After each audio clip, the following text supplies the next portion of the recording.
they were, let alone any wildlife at all. Red flags. Red flags. And after a while searching and realizing that there was no wildlife in the area, they decided to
to head towards the agreed upon meetup point. And Tom never initiated or responded on his radio, so the group became a bit worried at that point. A few of the members would stay behind, while the rest would go ahead and search for Tom, eventually going to the position that he was meant to be at. However, when the group arrived, Tom was nowhere to be seen. There was no clue or sign, nothing left behind, and all his gear was nowhere to be seen. The group was getting extremely worried at this point, given that there was no signs of an attack or any clue to lead the group to Tom's supposed disappearance. One member of the group would drive to find help, while the rest of the group tried everything in their power to get Tom's attention, from shooting in the sky to screaming for him, and the search would continue for about 4 hours before the sun had finally gone down. Realizing that they needed to change their strategy since what they were doing wasn't working, so they headed towards their vehicles and began to drive along the roads with their high beams on, honking their horns. And eventually rescue teams would also search for Tom, and 13 professionals from Park Services were all looking for him as well. And over the next several weeks, 300 professionals and volunteers continued to search for Tom, even using dogs and separate helicopters to try to locate the missing vet. So 15 different agencies were looking for Tom at this point. Forest rangers, police canine units, DAC police officers, the FBI quick response team, tactical teams, and search and rescue teams, and of course the help of volunteers from different backgrounds, all for Tom. And they checked everywhere, from the roads to the swamps, and no stone was left unturned, supposedly. And the search teams would also notice the lack of wildlife in the area, which left an eerie aura throughout the coming weeks, similar to the case that we just talked about with like the odds effect. And the search would be extremely difficult, not only because of the weather conditions and where it was, but also because Tom was wearing camouflage, which is why the search dogs were so important in this case. Also, the area of the search was huge, the search area being around 3,000 acres or about 4.7 square miles big. Some people believe that Tom could have gotten lost or hurt over the rough terrain, such as the swamps and the hills, but Tom's family stated that he knew what he was capable of at his age and wouldn't put himself through any danger of any sort. If he had genuinely been in danger, his common sense would have caused him to contact his friends via the radio, but yet he didn't. And multiple theories have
have sprouted up after his disappearance, questioning what had really happened to Tom Messick. According to a family member that was also on the hunting trip, the only sound that he heard was very strange, and he said it was definitely not normal, like almost like a trap door slamming closed or some sort of door cracking noise, which is also terrifying to hear in a forest.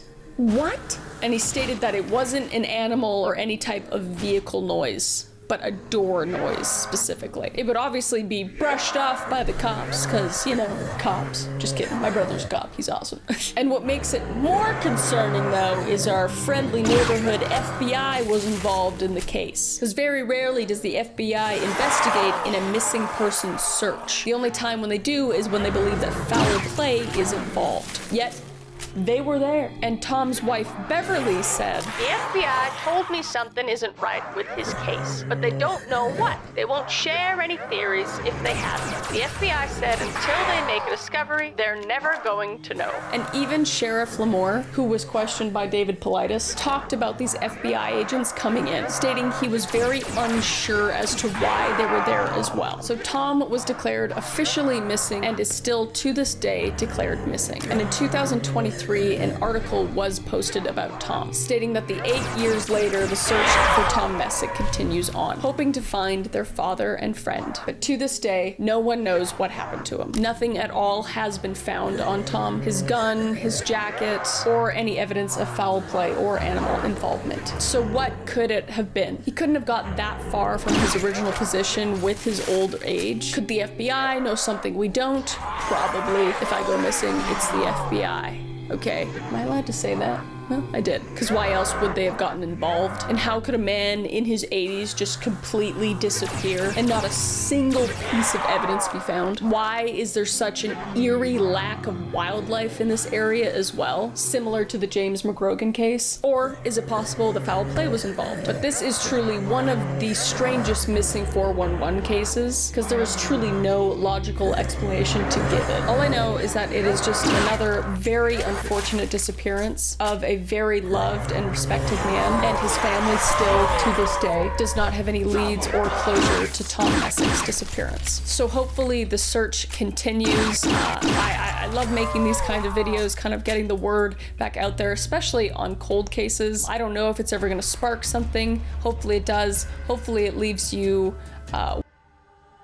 crime, conspiracy, serial killers, and murder, all things that I love to consume, and I know you do too, you sick-minded, beautiful, intellectual freak. And today we're doing just that, but we're not just talking about one serial killer. No, we're not talking about two serial killers. No. Nay.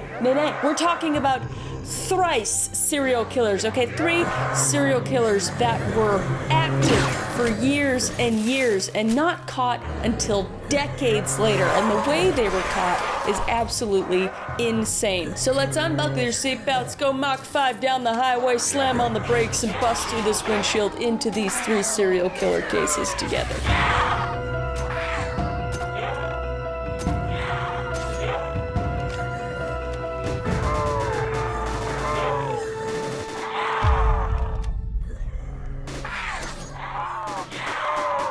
So just imagine you're living in a neighborhood where, for decades, the most terrifying secrets are buried just beneath the surface. Ordinary people going about their lives, completely unaware that among them lurks a predator, a killer who slips through the cracks, evading justice for years. And then one day, a knock at the door shatters the illusion. This is the story of 3 serial killers who believed they got away with murder, until decades later, they were finally caught. And we're gonna be starting off with the Bear Brooks murders.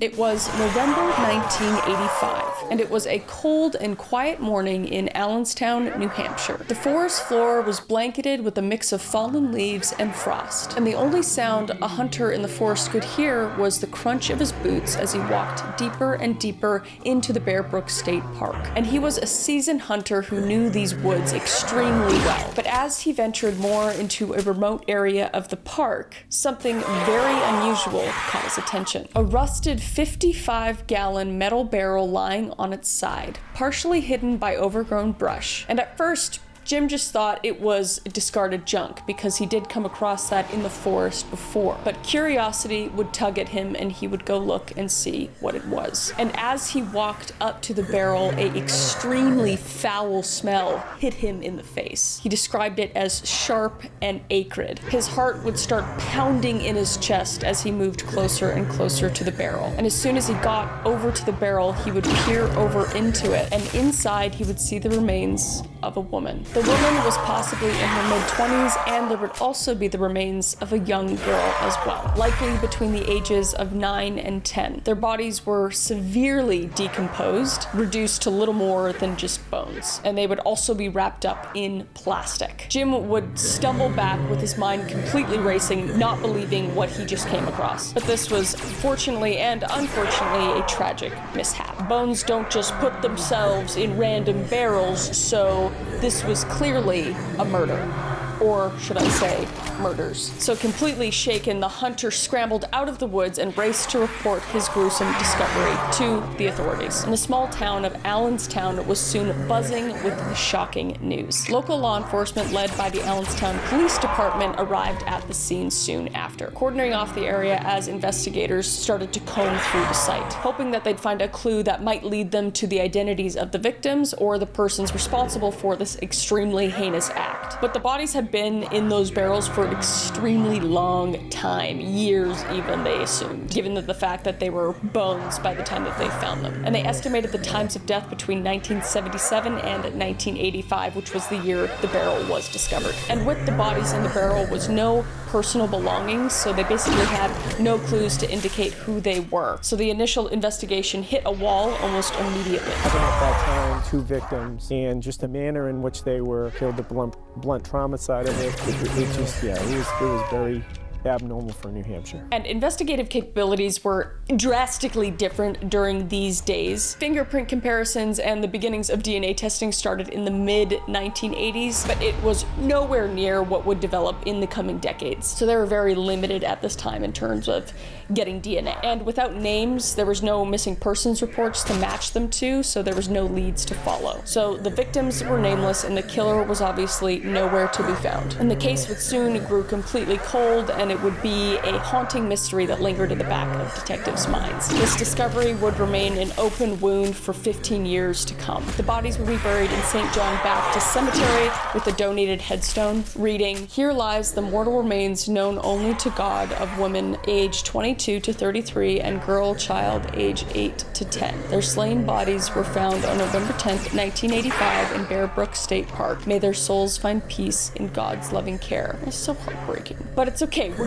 gonna get to the bottom of it. So years and years would go on and this case would remain cold. But in 2000, something else would happen. So in May 2000, Detective John Cody, a seasoned officer with the New Hampshire State Police, found himself drawn back to Bear Brook State Park. Cody had joined the force years after the first barrel was discovered, and the case had always troubled him after the case went cold. Something about it felt extremely unfinished, and he couldn't really shake that feeling that there was something more to find. After all, who murders 2 people and leaves them in a barrel in the middle of the state park? A piece of shit, that's who. So on that spring day, Cody returned to the park, retracing the steps of the original investigation. And the park was just as dense and foreboding as it was 15 years prior. And as he was walking through the park, he kind of moved through the underbrush and he spotted something. A second barrel, eerily similar to the first, hidden in the same isolated area as the first one. So Cody's breath would catch in his throat as he approached the second barrel, his instincts telling him this is what he had been looking for. And with a sense of dread, he would walk up to the barrel and he would find exactly what he feared. 2 more sets of remains, both young girls and both in similar state of decomposition as the first victims. And Cody would know pretty much instantly that these murders were connected. So the same person had done this, so now there were 4 victims and not 2, making it a serial killing. And the discovery of finding the second barrel obviously reignited the investigation, finding this killer, but obviously the sense of frustration remained, because they didn't know who these girls were either, because they weren't found with any items either, and they were in the same decomposition,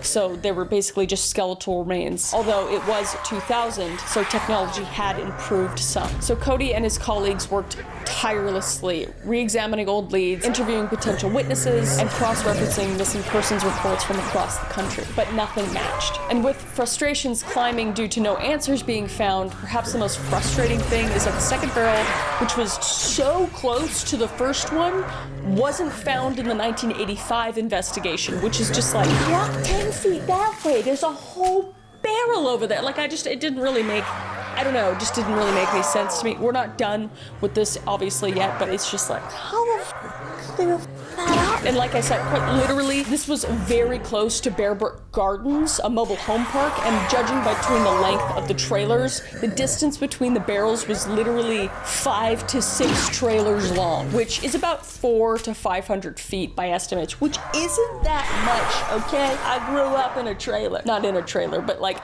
we went camping in a trailer, and I didn't know how long that shit. It's not long, okay? It takes about 10 seconds to walk the length of a trailer. Not 10 seconds, 5 seconds, maybe. I don't know. Either way, I'm just frustrated. So as the investigation stagnated, a shadowy figure moved in and out of law enforcement's periphery. A man who went by many names, but none of them his own. Terry Petter Rasmussen. I don't know if I'm saying that right, but honestly, don't really give a shit because he is the piece of shit we're talking about today. Was born in 1943 in Denver, Colorado. And by the 1970s, he had become a drifter, using a string of aliases to avoid detection, such as Bob Evans, Curtis Mayo Kimball, Gordon Jensen, and Larry Vanner. What the, if you can make up your own names, why are you coming up with these lame ass, I guess, I don't know, maybe that's the point, is that they're not very memorable, but they're stupid. Like you. Not you. I'm talking about Rasmussen, or whatever the f his name is. But alas, he was a chameleon, able to slip through the cracks of society, leaving devastation in his wake. And in the late 1970s, Rasmussen began a relationship with Marlise Elizabeth Honeychurch. I love the name Honeychurch, that's so cute. A young mother from California. And Marlise had 2 daughters, Marie Elizabeth Vaughn and Sarah Lynn McWatters. And in November 1978, Marlise and her daughters vanished without a trace after spending Thanksgiving with her family. And unbeknownst to them, this would be the last time they ever saw her alive. Rasmussen had taken Marlise and her daughters to New Hampshire, and no one knows precisely what happened during this time, but what was very clear was that Rasmussen murdered all 3 of them, stuffing their bodies into barrels and leaving them in the woods in Bear Brook State Park. But Rasmussen wouldn't stop there. That just wasn't enough for this garbage piece of shit.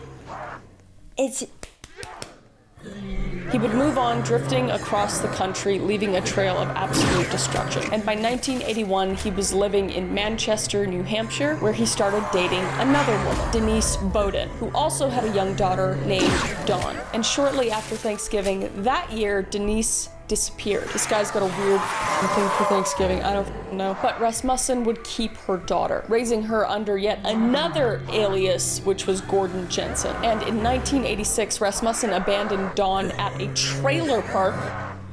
But this guy's just the biggest piece of shit in California, telling the neighbors that he couldn't care for her anymore. Though he was later arrested for child abandonment in 1989. But he would get on parole in 1990, less than a year later, and he would be on the run again changing his name and alias. And by 2022, Rasmussen had found another woman, Yoon Soon Jun. And I'm sorry if I'm not saying that correctly. I think I am. I've said it a few times, and if I'm saying that wrong, I'm really, really sorry. And Yoon-sun would go missing later that year. And he would be arrested for the murder of Yoon Sun-jun in 2003 after her body was found dismembered and buried in their home in Richmond, California. And this is the first time that one of his heinous crimes would actually be connected to him. Rasmussen, now known as Larry Vanner, was sentenced to 15 years to life in prison in 2003. And he would never confess to any other crimes and took many of his dark secrets to his stupid grave when he died of natural causes in prison in 2010. Which brings us to 2010's DNA breakthrough. So for decades, the Bear Brook murders remained unsolved, the victims unidentified, and it wasn't until the 2010s that forensic genealogy began to emerge as a powerful new tool in criminal investigations, that the case finally started to crack. So authorities would obviously revisit the Bear Brook case using DNA technology to try and identify the victims. And the results were shocking to say the least. The DNA testing would link the women and two girls to be Marlise Honeychurch and her two daughters, Marie, who was 8 years old, and Sarah, who was 11 months old. And in 2016, they were also able to identify a family member for the fourth body, the middle child. And Terry Rasmussen is actually this little girl's biological father. So her biological father murdered her and then stuck her in a barrel.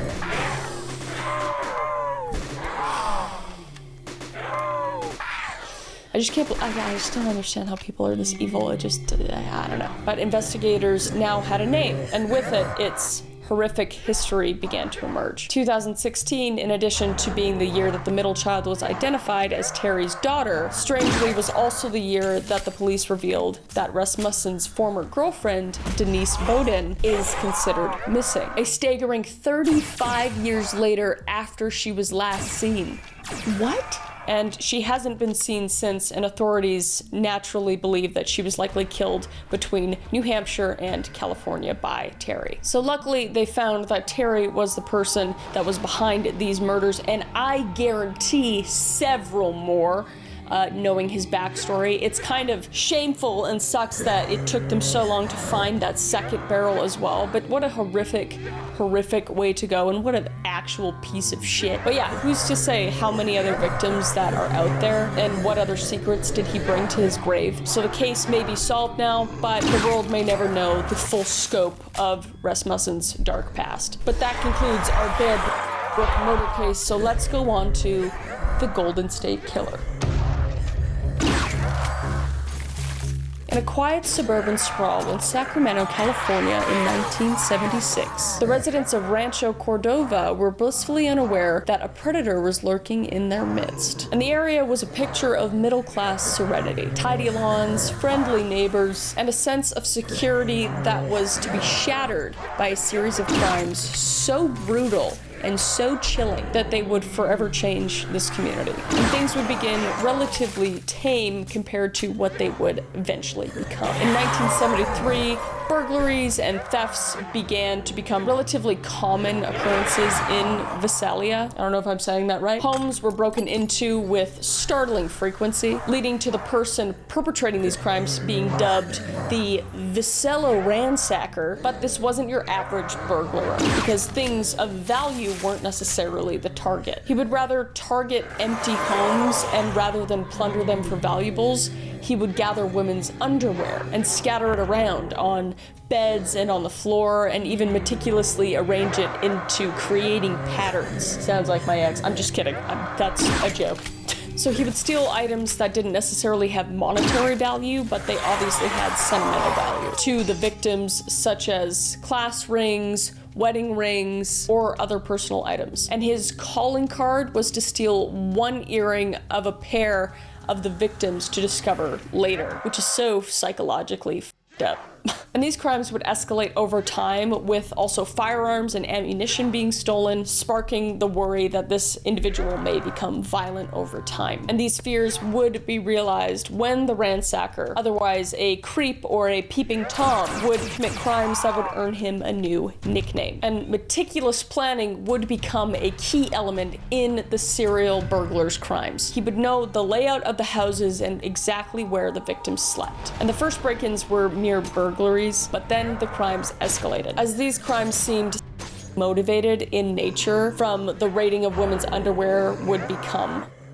So on June 18th, 1976, in Rancho Cordova, a woman was awakened in the dead of night by a masked man standing over her bed.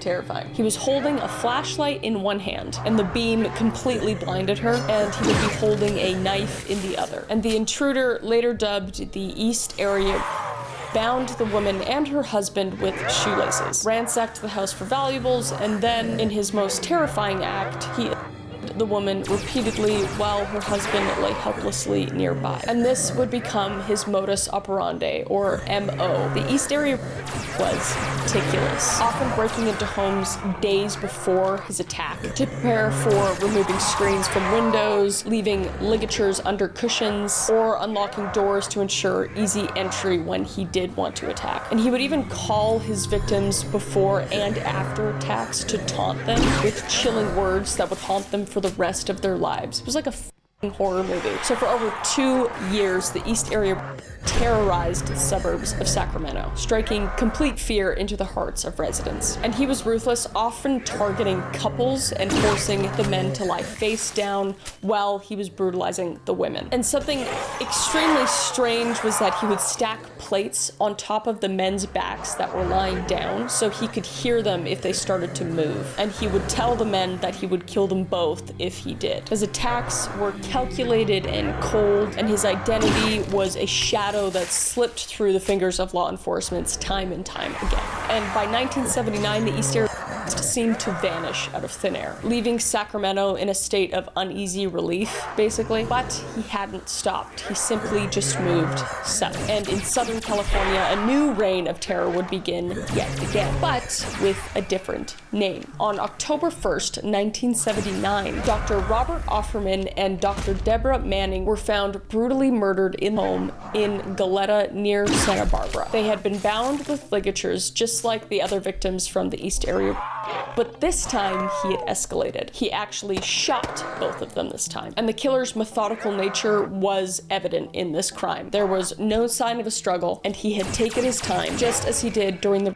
in Sacramento. And this would mark the beginning of the original Night Stalker, a moniker later replaced by a more infamous name, the Golden State Killer. And the attacks were no longer just grapes, they were murders. So between 1979 and 1981, the original Night Stalker committed 10 known murders across Southern California. One of the most horrific cases happening on March 13th, 1980, in Ventura. Lyman and Charlene Smith would be found bludgeoned in their home. The killer would use a log from the fireplace as the murder weapon, and like his previous victims, they would also be bound. The crime was completely shocking in its brutality, and the police were completely at a loss. The pattern was familiar, but the escalation of the murder was something that they weren't prepared for. And in July 1981, the final known victims of the original Night Stalker were Keith and Patrice Harrington, a young couple living in Dana Point, and their bodies would be discovered by Keith's father, who had come to check on them after they missed a family event. And they too had been bludgeoned to death in their bed. The killer would leave behind no fingerprints, no clues, just a trail of terror. And throughout the 1980s to 1990s, the crimes of the East Area and the original Night Stalker would haunt law enforcement because it started to basically go cold. Detectives in Northern and Southern California would struggle to find leads. They had composite sketches, descriptions from survivors, and even a few recordings of the taunting phone calls, but nothing led to a suspect. The killer at this point was basically a ghost. But in 2016, a new hope would emerge. So 40 years after the first attack, the investigation took a groundbreaking turn. The advent of DNA technology linked the crimes across California, proving that the East Area and the original Night Stalker were one and the same person. A serial killer, a burglar who had evaded capture for decades. But while the DNA linked the crimes, the killer still remained unknown. Until a novel idea was proposed. Investigators would turn to forensic genealogy, a method that uses DNA to track down family members and eventually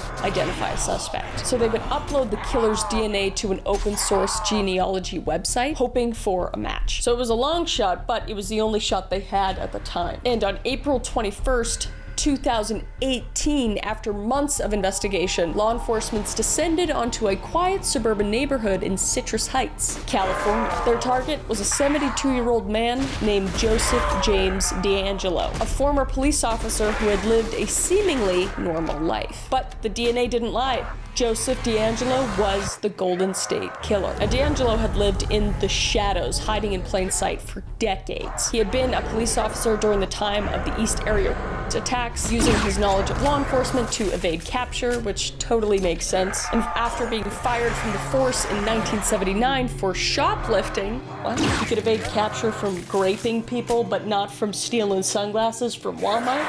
What kind of criminal are you? He continued his reign of terror in Southern California. He was meticulous, cunning, and patient, and when the killing stopped in the mid-1980s, he just faded into obscurity, living out his days as a family man, a father, even a grandfather. Oh.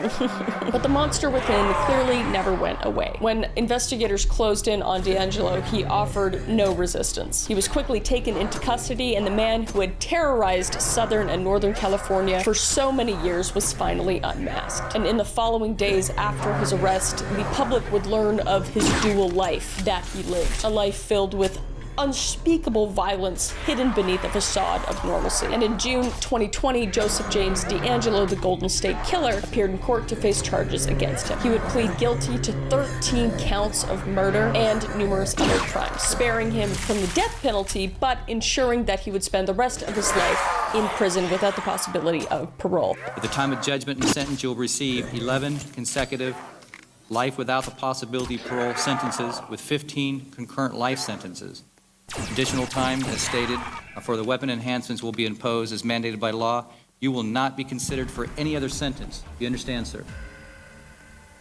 Yes. I hope you're... Other sentence. You understand, sir?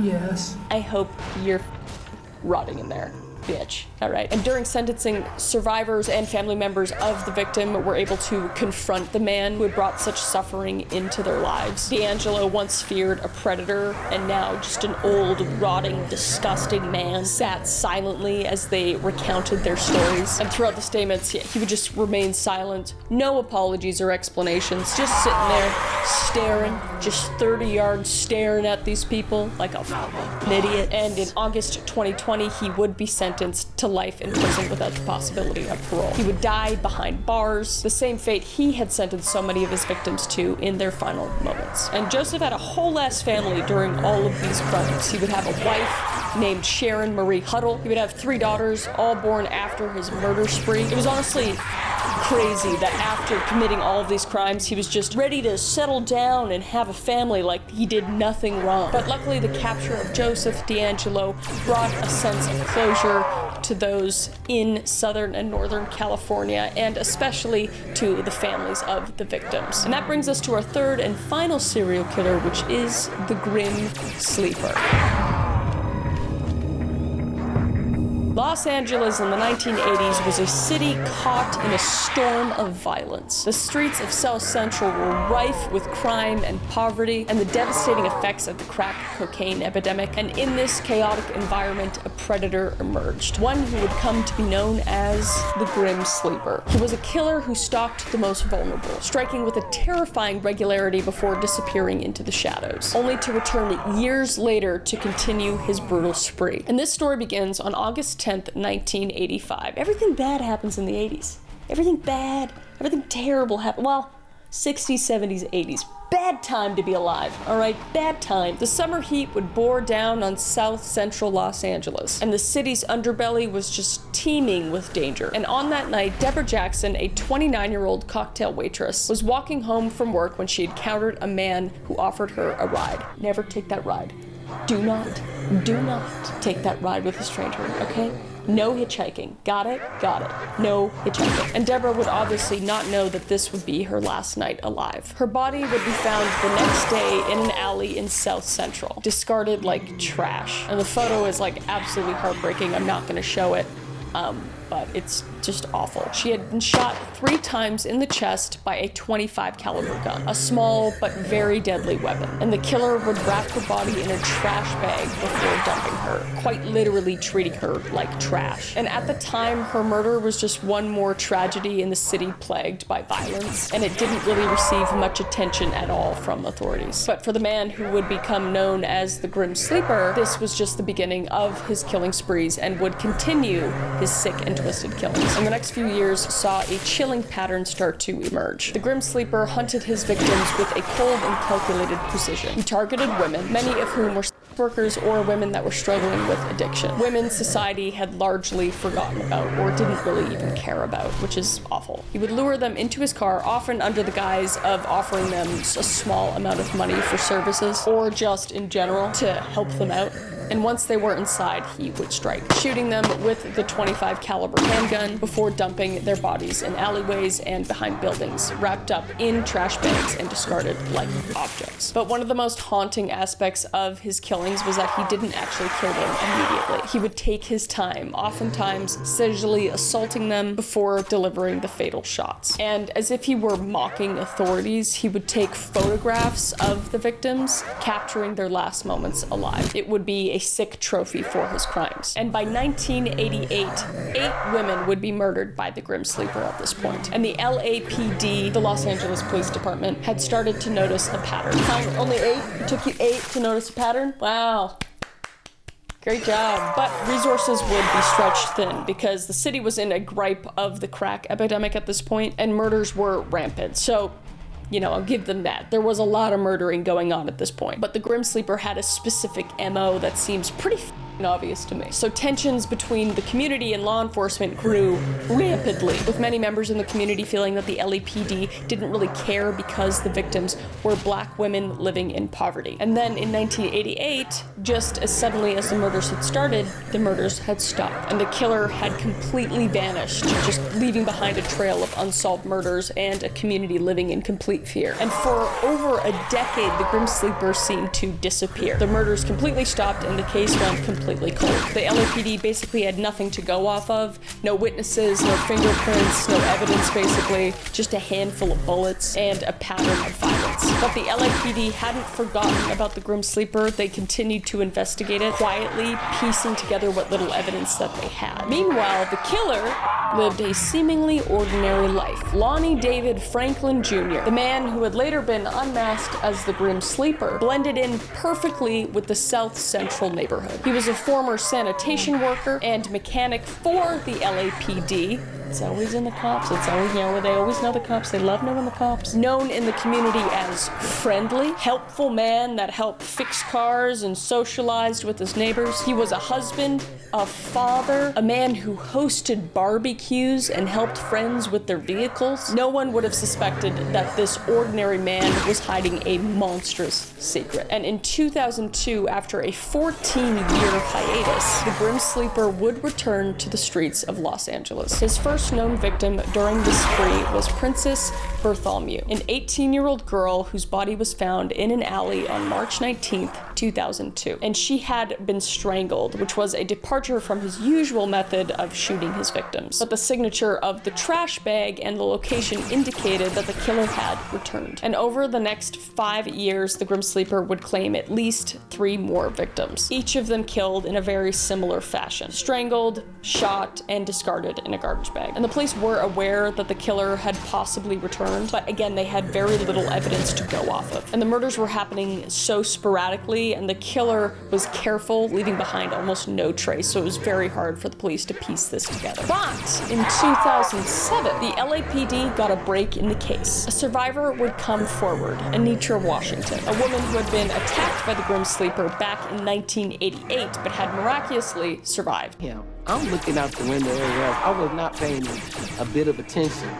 He said something, and I realized, I said, is he talking to me? As soon as I turned, it went off. And I said, "You got me?" Washington had been walking to a friend's house when she accepted a ride from a man in a rust-colored Ford Pinto. The man would shoot her in the chest and sexually assault her, and would also take pictures of her before pushing her out of the car, assuming that she was dead. But no, she's a badass and she lived. And now she could provide a description to police of who the attacker was and the vehicle. Armed with this new information, the LAPD would launch and renew this investigation. They would revisit old evidence, re-examine the murders, and begin to consider the possibility that the Grim Sleeper was not a new killer, but the same one from the 1980s. And one of the key breakthroughs was when the LAPD used familial DNA, a technique that compares DNA from crime scenes to DNA from a relative of the suspect. And in 2010, investigators would match DNA from the crime scenes to a man named Christopher Franklin, who had been arrested for unrelated crimes. And Christopher obviously wasn't the Grim Sleeper, but his DNA was close enough to suggest that a male relative was. So the police would quickly zero in on Christopher's father, which was Lonnie Franklin Jr., who lived in South Central, right where the murders had taken place. And they would begin to surveil Franklin, gathering evidence that would eventually link him to the crimes. Detectives would retrieve a discarded pizza crust from Franklin's trash and would test that for DNA, which I think is really ironic and hilarious that he was arrested for something that he put in the trash, like he treated those poor innocent women, because he is a piece of trash. He is a piece of trash. You are a piece of trash. Franklin, you are... Anyway, and on July 7th, 2010, the LAPD finally moved in on Franklin, and he would be arrested in his home, where investigators would find a trove of evidence, hundreds of photos of women, some of whom were never identified, unfortunately, and items belonging to the victims. Franklin had kept these macabre souvenirs in his home, trophies of his brutal crimes. So when he was doing barbecues and fixing people's vehicles, these trophies would just be sitting in his house, and that is so disgusting to me. So the LAPD would then interrogate Lonnie Franklin Jr., where he continued to act ignorant to the entire process, unsure why he was there. He didn't know any of the victims, and he even played dumb to the nickname they gave him, the Reaper. And he continues to play dumb through the whole interview process, where he begins to get silent, and detectives realize he's beginning to understand that he's been caught. Give me an explanation. So you're just saying you just got to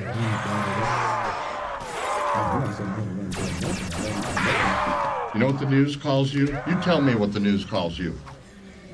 Well, I know damn well you know. I mean, you watch the news at night, you watch TV. I heard talk about some guy on the news. Well, what do they call him? Where is he? Reaper?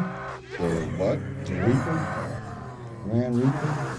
The Grim Sleeper. I know it's something like that. Yeah, I saw it on TV. I look at TV. Well, of course you do. I got TV in every room. Well, there you go. All right. Yeah, it is. I don't know what else to say. It's all going through his head. He's just looking at his future, thinking of his past, and what did he do?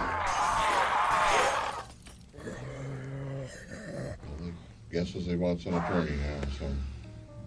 So Lonnie Franklin Jr. would be charged with 10 counts of murder and 1 count of attempted murder. And during the trial, the prosecution painted a chilling picture of a man who preyed on vulnerable women for decades, only to disappear into the fabric of everyday life. And the evidence was absolutely overwhelming. The DNA, the photographs, the testimonies of survivors, and the jury found Franklin guilty on all counts. Thank God. And on June 16th, Lonnie Franklin Jr. was sentenced to death for his crimes. The man who eluded justice for so long, who had brought so much pain and fear to the streets of South Central, was finally held accountable. And the news of the death of Lonnie Franklin Jr. could hopefully give the victims of the families closure for the passing of their killer. Franklin died on what was California's death row at San Quentin State Prison, cause unknown, though there were no signs of trauma.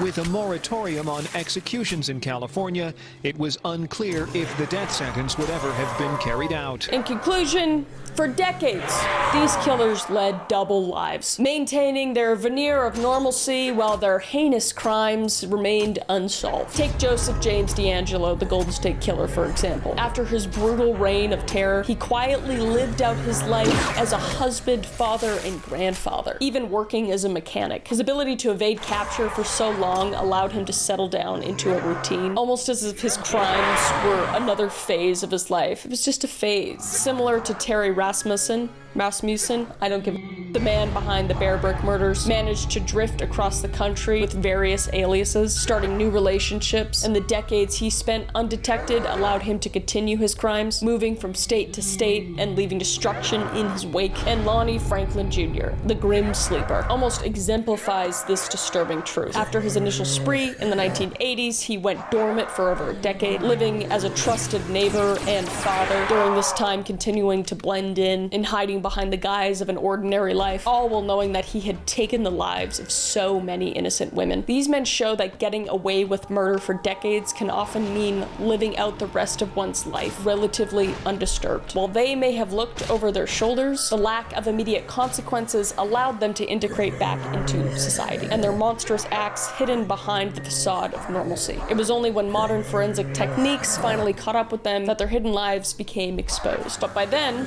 they had lived years, even decades, with the freedom their victims never had. And we recently covered the Zodiac Killer. If you haven't watched that video, go check it out here. It was a really interesting case, obviously not completely solved at this point, but I feel like we're really closing in on that. I say we as in it's me. It's not.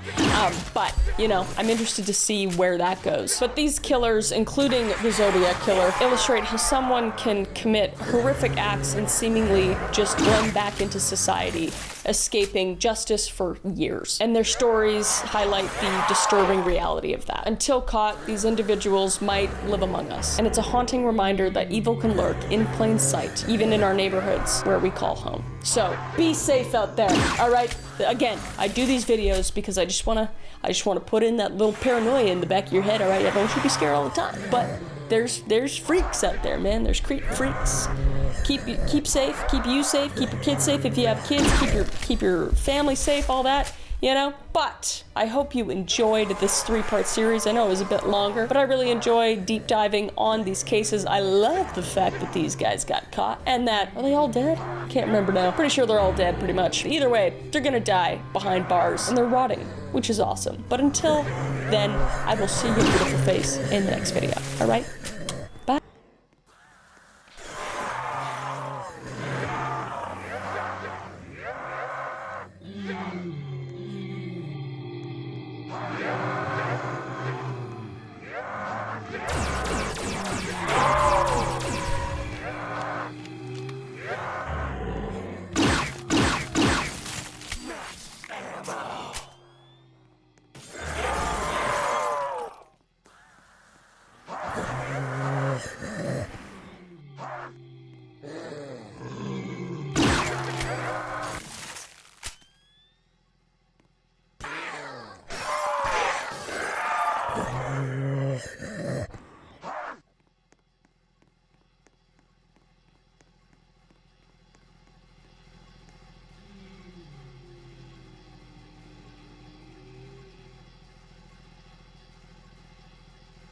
Crime, conspiracy, serial killers, and murder. All things that I love to consume, and I know you do too, you sick, beautiful, intellectual freak. But today, we're talking about something a little bit different because it's kind of an update of sorts. We have somebody that has claimed that their own grandfather is a serial killer, and not only any serial killer, but one of the most notorious serial killers of all time, and that is the Zodiac Killer. Search goes on in San Francisco for the man known as the Zodiac Killer. A young man's voice reported the double murder. There have been 3 slayings in the Vallejo area in the past year. The psychotic killer has already murdered 5. 1 at a lover's lane near a lake just north of San Francisco. 3 others in nearby Vallejo. The latest, a taxi driver in San Francisco. But it seems that a solution to the 5 Zodiac murders is just as far away as it was before. So let's unbuckle our seatbelts, go Mach 5 down the highway, slam on the brakes and bust through this windshield into this serial killer together.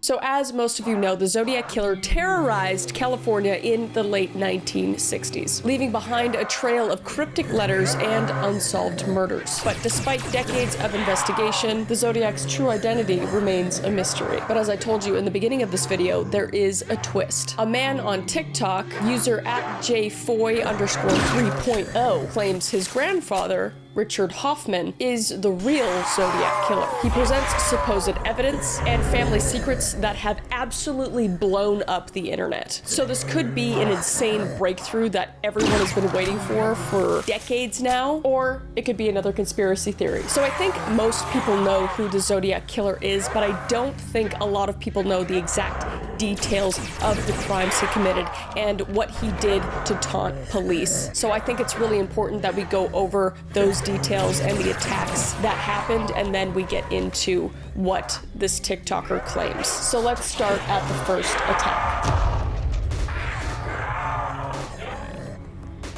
So the first attack of many the Zodiac would commit would be on December 20th, 1968, against Betty Lou Jensen and David Faraday. The couple was on their first date at a couple's woohoo spot. You know what I'm talking about. I just tried to wink and did I just blink? Did I wink? Let me try that again. A couple's woohoo spot on Lake Herman Road, a well-known lover's lane.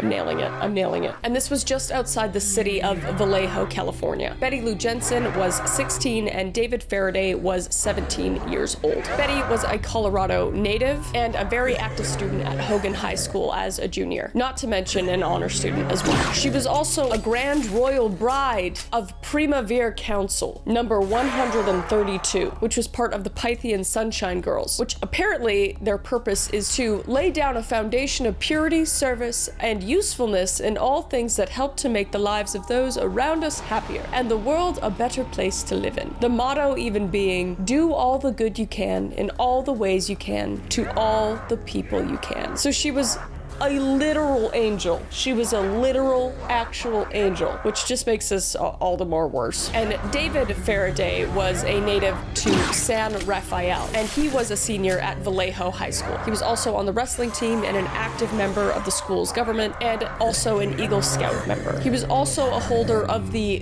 God and Country Award, a high honor in scouting, and he was also very active in his church. So again, another literal angel. Like these kids were so good. However, all that would change on December 28th, 1968, around 11 p.m. Despite being the angels that they are also teenagers, and they did lie to their parents about going out to where they were. And this was something they would not usually do at all. So it was a very freak event for them, and it would not bode in their favor. So they would go to this Lover's Lane location, and suddenly an unknown assailant would come up to their car and start firing on them with a gun before they even knew what was going on. But the unknown shooter would miss the couple with his first few shots, and they would both scramble towards the passenger door to escape the other gunshots. Betty Lou Jensen was able to escape at that moment, while David Faraday was unfortunately shot in the head with a .22 rifle. And although Betty Lou did escape at the time, she would run away and she would be shot at 6 more times